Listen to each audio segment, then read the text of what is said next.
Të madh gjyqësor në dhomat e specializuara të Kosovës në Hag, po i vjen fundi.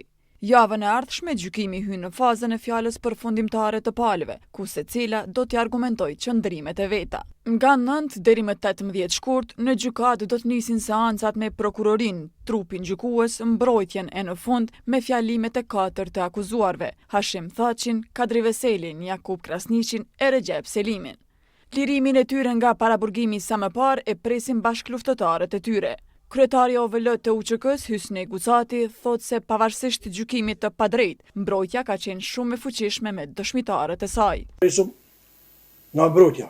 Mbrojtja do të jetë besoj do të jetë e fuqishme, që do t'i mbroj gjitha pikat e akuzës, mbrojtja do t'i hedh poshtë, kështu pak e besojnë edhe të ardhmen shpejt, këtij viti kam muaj, mund t'jetë para muaj, që presim verdiktin pozitiv për lirimin e tyre. Unë e di që këta i kanë 20 minuta, secili me fol, presidenti 20 minuta, Baci Jakub, Kadria dhe Regja i kanë 20 minuta, nuk mjafton 20 minuta, po më mirë pak se hiç. Sipas monitoruesve të procesit, epilogu i gjykimit është afër dhe bazuar në ato që janë thënë nga dëshmitarët e mbrojtjes, lirimi i 4-shës do të ishte i duhuri.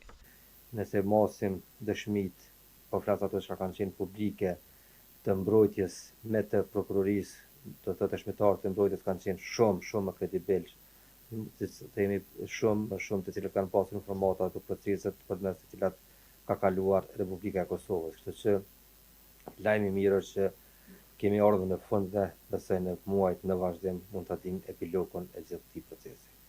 Se mbrojtja ka bërë punë të jashtëzakonshme e thonë edhe njohësit e ligjit. Avokati Ardian Bajraktari thotë se prokuroria nuk ka arritur t'i dëshmojë pikat e aktakuzës.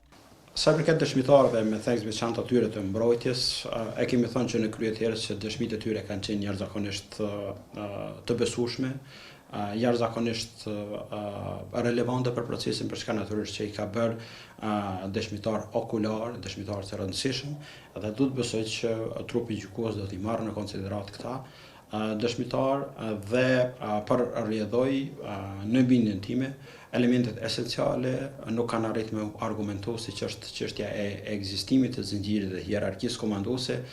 Thaçi, Veseli, Krasniqi e Selimi ndodhen në paraburgim në Hag për më shumë se 5 vjet, derisa gjykimi ndaj tyre nisi në prill të 2023-s. Drejtori i